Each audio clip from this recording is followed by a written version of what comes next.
Festat e fundvitit përveç ahengjeve familjare, po shoqërohen gjithnjë më shumë edhe me organizime tradicionale siç janë odhat e burrave. Së fundmi, këto tubime po rikthehen me intensitet në rajonin e Gostivarit, duke sjellë mes njerëzve bashkim këngë dhe folklor të pastër shqiptar.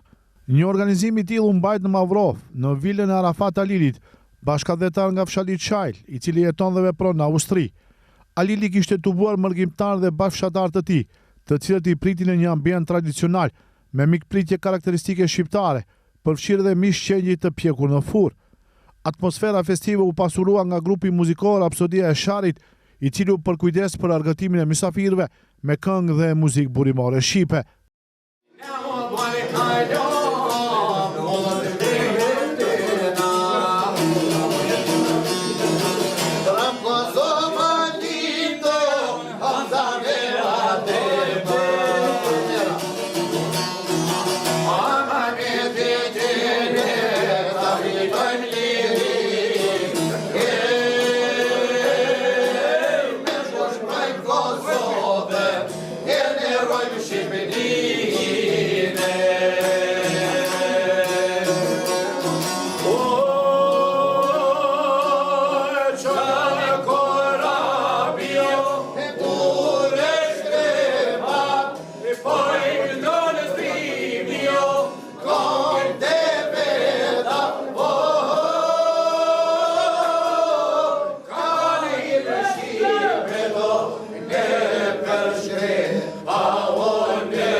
Gjemal Abdurrahmani nga grupi muzikor në Fjalë thekson se vitet e fundit odhat e burrave janë rikthyer fuqishëm në Pollok. Fal kontributit të Mërgatës, ai falënderoi Arafat Alilin për organizimin, duke theksuar se iniciativa të tilla ndihmojnë në ruajtjen e vlerave dhe traditave kombëtare. Kohës fundit, do të thonë, kanë filluar shumë të sina për darsma, sina për oda, sina për ahengjena, për ditëlinjena, për festa varet, se çfarë organizimi kanë, ama ka shumë kërkesa, do të thonë, edhe përderisa ka njerëz për shembull si punë zotin Arafatit, punë Bacit, punë Keqshënijës, do të thonë do kese organizim. Njerëz që e don folklorin, që e don traditën e pastër.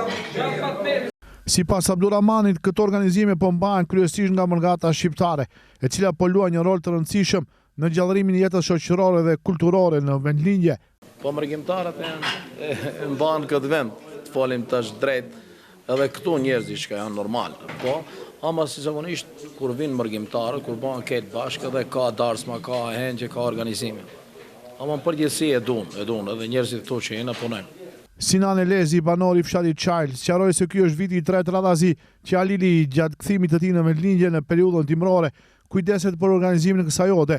Ai theksoi se qëllimi kryesor është bashkimi i banorëve dhe bashkëdhetarëve, të cilët gjatë gjithë vitit rrallë kanë mundësi të takohen, duke përcjellë mesazhin se Çajla gjithmonë do të mbetet e bashkuar. Elezi shprehu dëshirën që ky shembull të ndiqet edhe nga fshatrat e tjerë të rajonit të Gostivalit dhe më gjerë. Nuk është viti i parë kjo që 3 vite me radhë këtë bën për t'i bashkuar bashkëqytetarët e Çajlës, për të kjetë dashuri njëri tjetrit, dhe unë personalisht në emrin tim, në emrin e gurbeqarëve, në emrin e banorëve, i faleminderohem Arafat Halili që ky organizim është një organizim fantastik për banorët e Çajlës që na ka bashkohu dhe gjithmonë ta vazhdojnë gurbeqarët dhe banorët, jo sfal Arafati, për edhe të tjerët, kemi organizim, kështu vu tregojmë gjithve se Çajlas kanë qenë gjithmonë së bashku, edhe së bashku jonë. Mbrëmja u përjetua me emocion të veçantë nga të pranishmit, të cilët shprehin urimin që organizime të tilla tradicionale të jenë edhe më të shpeshta në të ardhmen.